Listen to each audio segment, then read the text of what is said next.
Amazon ಕಂಪನಿಗೆ 30 ಕೋಟಿ ಹೇಗಪ್ಪ ವಂಚನೆ ಮಾಡಿಬಿಟ್ರು? ಏನು ತಮಾಷೆನೇ? ಅಮೆಜಾನ್ ಕಂಪನಿ ಅಂದರೆ ಏನು ಬ್ಯಾಂಕಾ? ಅದು ಚಿಟ್ ಫಂಡ್ ನಡೆಸ್ತಾ ಇತ್ತಾ? ಅದು ಇಲ್ಲ. ಅಮೆಜಾನ್ ಕಂಪನಿಗೆ ಅಂತ ನೀವೇನಾದರೂ ಒಂದು ವಸ್ತು ಬೇಕು ಅಂತ ಆ ಆ್ಯಪ್ನ ಮೂಲಕವಾಗಿ ನೀವು ಆರ್ಡರ್ ಮಾಡಿದ್ರೆ ನಿಮ್ಗೆ ಆ ಒಂದು ವಸ್ತುವನ್ನು ತಲುಪಿಸುತ್ತೆ ಅದು, ಅಲ್ವಾ? ಹೀಗಿದ್ದಾಗ ವಂಚನೆ ಮಾಡಿರೋದು ಹೇಗೆ? ಇದನ್ನು TV5 ಕನ್ನಡ ಟ್ರ್ಯಾಕ್ ಮಾಡ್ತು. ಯಾವ ರೀತಿಯಲ್ಲಿ ಇವರು ಮೋಸ ಮಾಡ್ತಾಯಿದ್ರು ಅಮೆಜಾನ್ ಕಂಪನಿಗೆ? ಇದು ಬಹಳ ಇಂಟ್ರೆಸ್ಟಿಂಗ್ ವಿಚಾರ. ಇದು ವಸ್ತುಗಳ ಡೆಲಿವರಿ ಪಡೆಯುವ ಸಲುವಾಗಿ ಟೈರ್ 2 ಸಿಟಿಗಳನ್ನೇ ಆಯ್ಕೆ ಮಾಡ್ತಾಯಿದ್ರು. ಈಗ ಮೇಯ್ನಪ್ಪ, ಈಗ ನಾವು ಬೆಂಗಳೂರು ಒಂದು ಮೇಯ್ನ್ ಸಿಟಿ ಅಂತ ಅಂದ್ಕೊಳ್ಳಿ. ಬೆಂಗಳೂರಲ್ಲಿ ಇವರು ಬುಕ್ ಮಾಡ್ತಾ ಇರಲಿಲ್ಲ.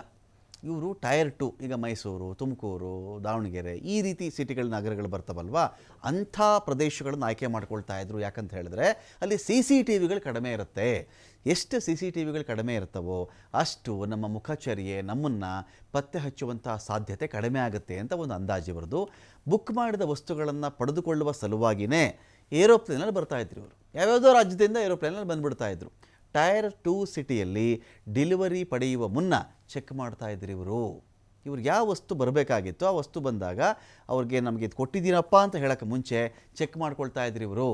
ಆದಷ್ಟು CCTV ಇಲ್ಲದ ಕಡೆಗೆ ತಮ್ಮ ಕೈ ಚಳಕವನ್ನು ತೋರಿಸ್ತಾ ಇದ್ರು ಆರೋಪಿಗಳು. ಹೇಗೆ ಅಂದರೆ ನೋಡಿ, ಈ ಐಟಮ್ ಬಾಕ್ಸ್ನ ಟ್ರ್ಯಾಕಿಂಗ್ ಐಡಿಯನ್ನು ಅದಲು ಬದಲು ಮಾಡಿಬಿಡ್ತಾಯಿದ್ರು.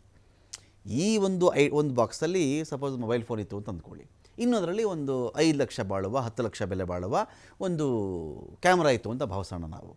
ಈ 30,000 20,000 10,000 ಮೊಬೈಲ್ ಫೋನ್ನ ಸ್ಟಿಕ್ಕರ್ ಇರ್ತಿತ್ತಲ್ಲ, ಟ್ರ್ಯಾಕಿಂಗ್ ID ಇರ್ತಿತ್ತಲ್ಲ, ಅದನ್ನು ತೆಗೆದು ಈ 10 ಲಕ್ಷ 15 ಲಕ್ಷ ರೂಪಾಯಿ ಬೆಲೆ ಬಾಳ್ತಕ್ಕಂಥ ಕ್ಯಾಮ್ರಾದ ಬಾಕ್ಸ್ ಇರ್ತೈತಲ್ಲ ಅಲ್ಲಿ ಚೇಂಜ್ ಮಾಡಿಬಿಡ್ತಾ ಇದ್ರು.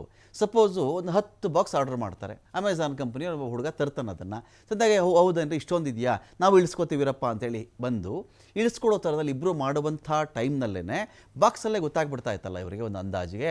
ಅಲ್ಲಿ ಏನು ಮಾಡಿಬಿಡ್ತಾ ಇದ್ರು, ಕಡಿಮೆ ಬೆಲೆ ಬಾಕ್ಸ್ಗಳ ಸ್ಟಿಕ್ಕರ್ ತೆಗೆದು ಹೆಚ್ಚು ಬೆಲೆಯ ಟ್ರ್ಯಾಕಿಂಗ್ ಐಡಿ ಕಡೆಗೆ ಅದ್ರ ಬದಲು ಮಾಡಿಬಿಡ್ತಾ ಇದ್ರು. ಆಮೇಲೆ ನಮ್ಗೆ ಇಷ್ಟೊಂದೆಲ್ಲ ಬೇಡಪ್ಪ, ಇದು ಕ್ಯಾನ್ಸಲ್ ಮಾಡ್ತಾ ಇದ್ದೀವಿ, ವಾಪಸ್ ಕೊಡ್ತಾ ಇದ್ದೀವಪ್ಪ ಅಂತ ಹೇಳಿ ಇವರು ವಾಪಸ್ ಕೊಟ್ಬಿಡ್ತಾ ಇದ್ರು. ಲಕ್ಷಾಂತರ ರೂಪಾಯಿ ಮೌಲ್ಯದ ಕ್ಯಾಮ್ರಾಗಳನ್ನು ಮಾತ್ರ ಇವರು ಆರ್ಡರ್ ಮಾಡ್ತಾ ಇದ್ರು. ಐಟಮ್ ಪಡೆದುಕೊಂಡು ಯಾಮಾರಿಸಿ ಮತ್ತೆ ವಿಮಾನದಲ್ಲೇ ವಾಪಸ್ ಆಗಿಬಿಡ್ತಾ ಇದ್ರು ಇವರು. ಇದು ಅನೇಕ ದಿನಗಳಾದ ಮೇಲೆ ಅಮೆಜಾನ್ ಕಂಪನಿಯ ಗಮನಕ್ಕೆ ಬಂದು ಪೊಲೀಸರಿಗೆ ದೂರು ಕೊಡ್ತಾರೆ. ಮಂಗಳೂರಿನ ಉರ್ವಾ ಠಾಣೆಯಲ್ಲಿ ಸೆಪ್ಟೆಂಬರ್ 21ಕ್ಕೆ ಕಂಪ್ಲೇಂಟ್ ಆಗಿತ್ತು. ಡೆಲಿವರಿ ಬಾಯ್ ಕೊಟ್ಟಿದ್ದಂಥ ಕಂಪ್ಲೇಂಟ್ ಅದು.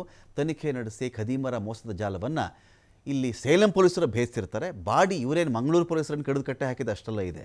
ಸೇಲಂ ಕಡೆ ಆ ಕಡೆ ಪೊಲೀಸರು, ತಮಿಳ್ನಾಡು ಕಡೆ ಪೊಲೀಸರು ಅರೆಸ್ಟ್ ಮಾಡ್ಕೊಂಡು ಬಂದ ಮೇಲೆ ಬಾಡಿ ವಾರಂಟ್ ತೊಗೊಂಡು ಇವನ್ನ ಕರ್ಕೊಬಂದು ಕೂರಿಸ್ಕೊಂಡು ಚೆನ್ನಾಗಿ ಜಾಲಿ ಟ್ರಿಪ್ಗಳನ್ನು ಮಾಡಿಕೊಂಡು ಅವನ ಜೊತೆಯಲ್ಲಿ ಸೆಲ್ಫಿ ಕೊಟ್ಕೊಂಡು ಕಾನೂನು ವಿದ್ಯಾರ್ಥಿಗಳಿಗೆ ಇವನ ಕಡೆಯಿಂದ ಸೈಬರ್ ಜಾಗೃತಿ ಪಾಠವನ್ನು ಮಾಡಿಸಿರೋದೇ ಮಂಗಳೂರಿನ ಈ ಉರ್ವಾ ಠಾಣಾ ಪೊಲೀಸರ ದೊಡ್ಡ ಸಾಧನೆ.